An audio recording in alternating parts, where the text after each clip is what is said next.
전체 과목에서 물리를 하나 틀렸는데도 불구하고 서울대 의대를 못 간다.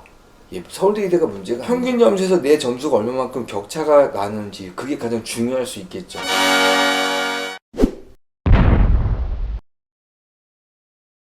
안녕하십니까, 홍성민 선생님입니다. 동영상을 올렸더니 거기에 궁금증을 많이 표하신 분들이 있어요. 이걸로 될 수 있느냐.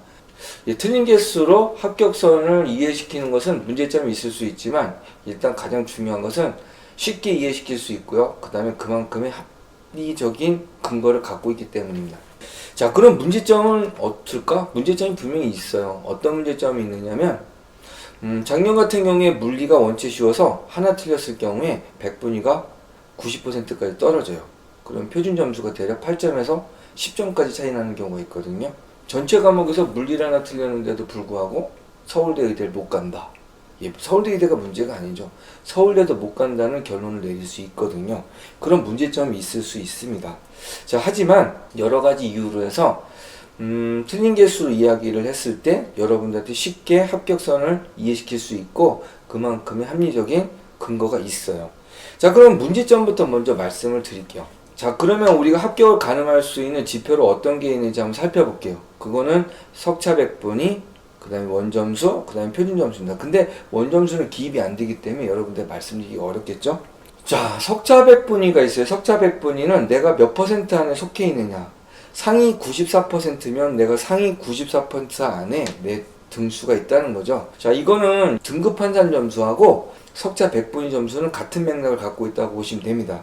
자, 근데 이게 절대적인 거라서 여러분들한테 이해시키기가 쉬워요.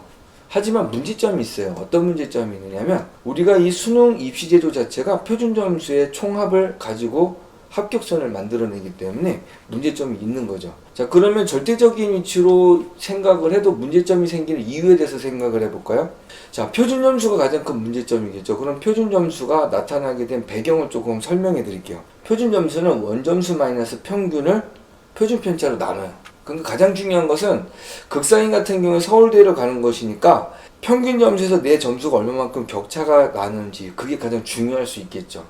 자, 그런데 문제점은 그의 난이도가 높아서 점수가 다닥다닥 붙었어요. 혹은 내가 선택한 과목이 레벨이 너무 높아서 점수들이 상위권에 상당히 다닥다닥 붙어 있어요.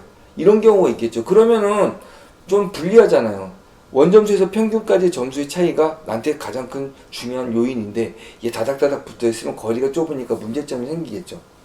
그래서 만들어낸 게 표준 편차. 다닥다닥 붙어 있으면 표준 편차가 작거든요. 그걸로 나눠주는 거예요. 그럼 어떻게 될까요? 거리가 다시 늘어나게 됩니다. 그래서 비교할 수 있는 거리를 만들어내게 되는 거죠.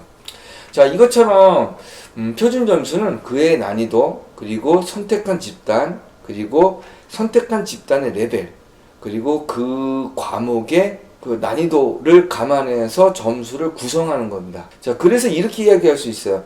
백분위 점수는 정량적인 평가로 비교할 수 있고요. 표준 점수는 정성적인 평가로 비교할 수 있어요.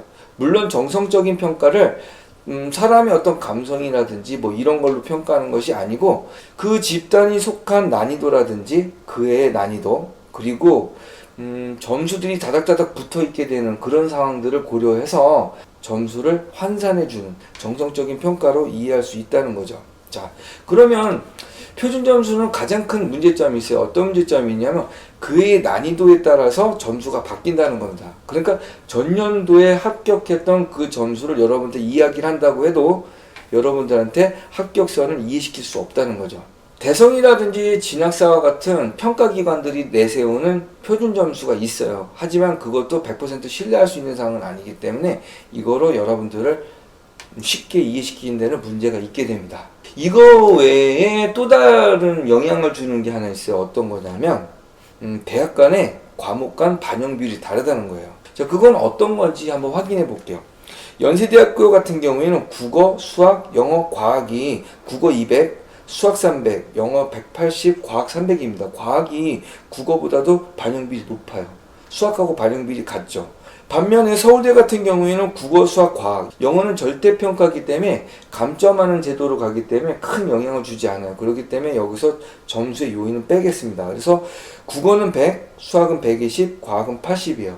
과학이 80이기 때문에 반영비율이 낮죠. 이게 어떤 영향을 주냐면 2021학년도 정시 70% 컷을 비교하면 금방 알 수 있어요.